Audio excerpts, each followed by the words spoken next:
Alright everyone, today we're talking about Arcade1Ups. I ordered one during the quarantine to give myself a project. I wanted to mod it. Ordered this Marvel Superheroes one. It came in this sweet Tony Stark suitcase. You remember the one from Iron Man 2? When he had the suitcase that turned into the Iron Man suit? It's helpful if you have a low-wage worker around, that way they can unbox and build everything and you can sit back and enjoy a beer.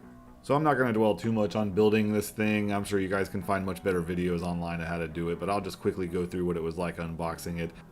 Ah, the manufacturing plastic film peel. So oddly satisfying, isn't it? Now watch an expert. Perfectly done. Make sure it powers up, display's okay, we're off to the races. So we'll watch the video on how to mod these things from ETA Prime. It's definitely the video you need to watch if you're going to do this. I'll show you what I did real quick. Go to arcadepunks.com. Click on Front End Downloads and click here, Pi 4 Images. You'll need a micro SD card, the bigger the better, and a card reader. You'll need to get one of these LCD controller boards too. You're going to need it for the display. Get this one, it's about $4 cheaper. Next you're going to need a Raspberry Pi. I got this one. Since I'm going to be overclocking it, I got a case with a built-in fan. It looks pretty cool when you install it. Yeah, look at that. You'll want a power brick to plug all the stuff in. Get a wireless keyboard with the trackpad on it. I went with this one. I like the RGBs on it. Get a pack of these arcade buttons with the USB controller boards in them. Go ahead and grab one or two of these flush-mounted USB ports. They're good for plugging in controllers or jump drives or whatever. Grab one of these to hook the speakers up and control the audio. The speakers that come with the cabinet are fine unless you want to upgrade them. This part's important. One thing from the videos was to let the LCD controller board hang before you mounted it to make sure it works. Don't do that. The new cabinet's wires are much shorter, and if it hangs there, it'll touch the metal and it'll short out and fry your board. Mount something to mount it to first. I used this piece of wood. I've heard there are ways to wire up the on-off button and the volume. I didn't really feel like messing with that. I wanted to get rid of them and add the coin buttons there. It wasn't too hard, I just used a Dremel. Next I drilled some holes in the side of the arcade to put some pinball flipper buttons in. There you go. Alright, so here we get a better look at the control deck. We got the sticks installed, we got the flipper buttons for the pinball installed, we got the buttons installed. Don't forget to put the holes in the front of it for your USB ports and other buttons. I swear you can't put enough damn buttons on these things. Trust me. Put a bunch of buttons on it. Just wanted to take a look underneath the control deck real quick. This is how I have everything mounted. I got our USB boards in here. They're just held on with command strips. These things are very useful. I'd probably say 20% of this arcade is held together with command strips. Just put a little strip on the back there.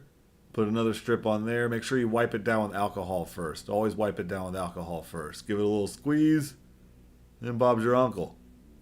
One thing you'll definitely do is install the sticks upside down the first time. It's something everybody does their first time, just get it over with. This is where my little Dremel holes were. The buttons mounted just fine, so don't worry about that. Don't forget to utilize the plastic thing that came on the back of the deck. It's really good to do some operational work on your sticks and buttons. Just cover it up with some cloth first so you don't scratch anything. So the amp, you're going to want to mount this somewhere easy to get to so you can change the volume whenever you want to. I went for the easy option and mounted it right on the top of the arcade. You're going to want to get an aux cord to plug into the Pi for your sound. If you run into an issue powering the light up marquee, just order this power adapter off Amazon. It's really easy to wire up. You just cut the end off the marquee, wire it into this thing, plug it into the power, boom, you're ready to go. Let's get a better look inside this thing. I got everything mounted on the side of the arcade. I didn't want anything on the ground. But you can see I got my power brick in there, we've got the Raspberry Pi, we've got our USB cables mounted to the side of it. They run up into the controller deck. I would highly recommend putting an LED light in this thing. You're going to be in and out of it constantly, and it's nice and handy to just have a light you can just turn on and off. On one of your trips to the hardware store, you may want to grab some of these finishing washers. They make the control deck give that a classic arcade look and no hanging screws or none of that. It really helps out the look of it. I highly recommend grabbing some. So this is where my on-off switch and volume rocker were. I replaced them with coin 1 and coin 2. You can see I didn't do a perfect job on it, but it'll definitely work. I replaced the text that was there with some coin 1 and coin 2 texts I printed up from Photoshop and just printed them on photo paper. Used a little glue stick to hold them down, and when you put the plexi on top of it, you can barely tell. Alright, now let's get a look at this thing all powered up. Everything's beautiful, LEDs are glowing. The Raspberry Pi image I downloaded, it has a jukebox feature of sorts, so it plays these awesome retro synthwave jams. It's like a playlist of them, it just plays them non-stop. Get a listen.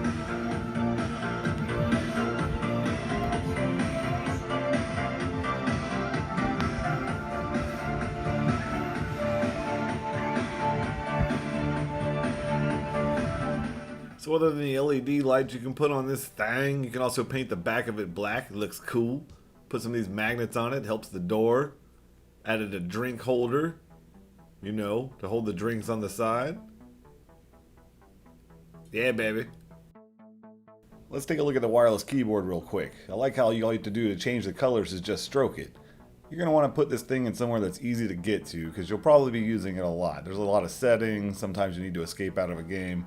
Let's check out what I did to the inside of it. I got kind of bored of the usual look of it, so I decided to flex it out a little bit.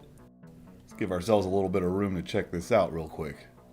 So I got bored of the usual cardboard look that was on the inside of this thing and decided to checkerboard it out a little bit. This is just that sticky back stuff you use to line a shelf. You might think it's a little bit overkill considering you're not looking in here very much, but I think it makes a pretty cool difference. So if we take another quick look inside of it, I just want to show a little bit closer here. You'll see I've got the power wire and the LED wires here. They're fastened in place. They're out of the way so you can put the back door on.